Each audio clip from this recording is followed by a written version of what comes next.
The man who challenged the Vatican, the untold fire of Giordano Bruno, he was burned alive in the heart of Rome, not for a crime, but for an idea. And that idea was too powerful for the world he was born into. Giordano Bruno, a name that echoes softly through the halls of forgotten history. A name once feared by empires and churchmen alike. A man who dared to say the unthinkable in a world built on silence.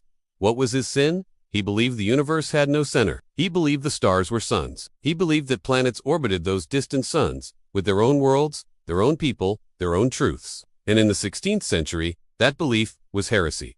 But Bruno's defiance ran deeper than science. He wasn't just a philosopher. He was a rebel against the prison of the mind. Born in 1548 in southern Italy, Bruno was ordained as a Dominican friar. But even as a teenager, he was asking dangerous questions. Questions the church was not prepared to answer. Why would God create only one world? And when he read Copernicus, he didn't just see a new model of the solar system. He saw a revolution of thought. Why limit infinity? Why preach fear in the name of faith?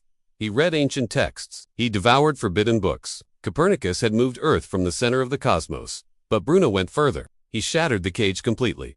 He wandered across Europe. In Geneva, he was excommunicated by the Calvinists. In Paris, he was celebrated and feared. In London, he debated scholars who called him mad. He said there was no center, that the cosmos had no edge, that everything we see is just a glimpse of an infinite sea. He believed the truth was not found in rigid dogma, but in wonder, in curiosity, in seeking without fear.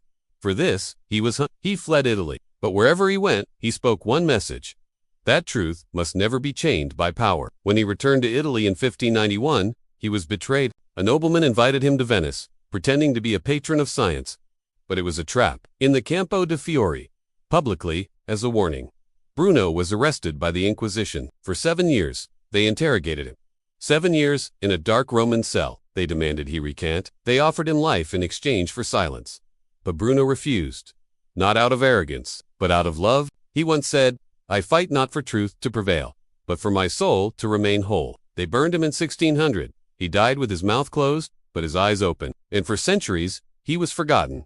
Buried not by time, but by fear. Because if his ideas were true, then the entire structure of control, of heaven above, earth below, and authority in between, would collapse. But here's the irony. Today, we know Bruno was right.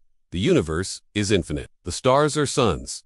The planets do orbit. But we rarely speak his name, because he didn't just challenge astronomy. He challenged obedience. He asked people to think, and thinking is always dangerous to those who rule. Bruno's life is a mirror, not just of history, but of us. How often do we trade our inner truth for safety? How often do we silence ourselves to survive? How many Bruno-like voices have we lost to fear, to fire, to time? And how many more are we still burning today? Not with flames, but with ridicule, with censorship, with silence. History is full of warriors.